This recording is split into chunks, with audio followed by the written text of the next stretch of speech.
एक राजा था जिसे चित्रकला से बहुत प्रेम था। एक बार उसने घोषणा की कि जो कोई भी चित्रकार उसे एक ऐसा चित्र बना कर देगा जो शांति को दर्शाता हो तो वह उसे मुंह मांगा पुरस्कार देगा। निर्णय वाले दिन एक से बढ़कर एक चित्रकार पुरस्कार जीतने की लालसा से अपने अपने चित्र लेकर राजा के महल पहुंचे। राजा ने एक एक करके सभी चित्रों को देखा और उनमें से दो चित्रों को अलग रखवा दिया। अब इन्हीं दोनों में से एक को पुरस्कार के लिए चुना जाना था। पहला चित्र एक अति सुंदर शांत झील का था। उस झील का पानी इतना स्वच्छ था कि उसके अंदर की सतह तक दिखाई दे रही थी और उसके आसपास विद्यमान हिमखंडों की छवि उस पर ऐसे उभर रही थी मानो कोई दर्पण रखा हो। ऊपर की ओर नीला आसमान था जिसमें रुई की गोलों के समान सफेद बादल तैर रहे थे। जो कोई भी इस चित्र को देखता उसको यही लगता कि शांति को दर्शाने के लिए इससे अच्छा कोई चित्र हो ही नहीं सकता। वास्तव में यही शांति का एकमात्र प्रतीक है। दूसरे चित्र में भी पहाड़ थे, परंतु वे बिल्कुल सूखे, बेजान, वीरान थे और इन पहाड़ों के ऊपर घने गरजते बादल थे जिनमें बिजलियां चमक रही थी। घनघोर वर्षा होने से नदी उफान पर थी। तेज हवाओं से पेड़ हिल रहे थे और पहाड़ी की एक ओर स्थित झरने ने रौद्र रूप धारण कर रखा था।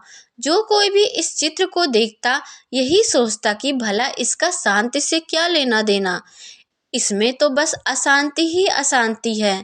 सभी आश्वस्त थे कि पहले चित्र बनाने वाले चित्रकार को ही पुरस्कार मिलेगा। तभी राजा अपने सिंहासन से उठे और घोषणा की कि दूसरा चित्र बनाने वाले चित्रकार को वह मुंह मांगा पुरस्कार देंगे।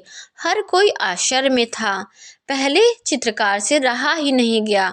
वह बोला, लेकिन महाराज, उस चित्र में ऐसा क्या है जो आपने उसे पुरस्कार देने का फैसला लिया, जबकि हर कोई यही कह रहा है कि मेरा चित्र ही शांति को दर्शाने के लिए सर्वश्रेष्ठ है।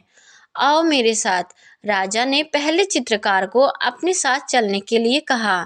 दूसरे चित्र के समक्ष पहुंचकर राजा बोले, झरने की बाई ओर हवा से एक ओर झुके इस वृक्ष को देखो। उसकी डाली पर बने उस घोंसले को देखो।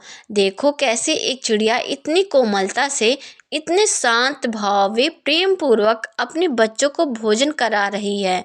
फिर राजा ने वहां उपस्थित सभी लोगों को समझाया, शांत होने का यह अर्थ नहीं है कि आप ऐसी स्थिति में हो जहां कोई शोर नहीं हो, कोई समस्या नहीं हो, जहां कड़ी मेहनत नहीं हो, जहां आपकी परीक्षा नहीं हो। शांत होने का असली अर्थ यह है कि आप हर तरह की अव्यवस्था, अशांति, अराजकता के बीच हो और फिर भी आप शांत रहें, अपने काम पर केंद्रित रहें, अपने लक्ष्य की ओर अग्रसर रहें।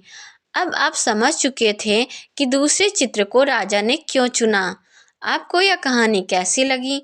कमेंट करके ज़रूर बताएं।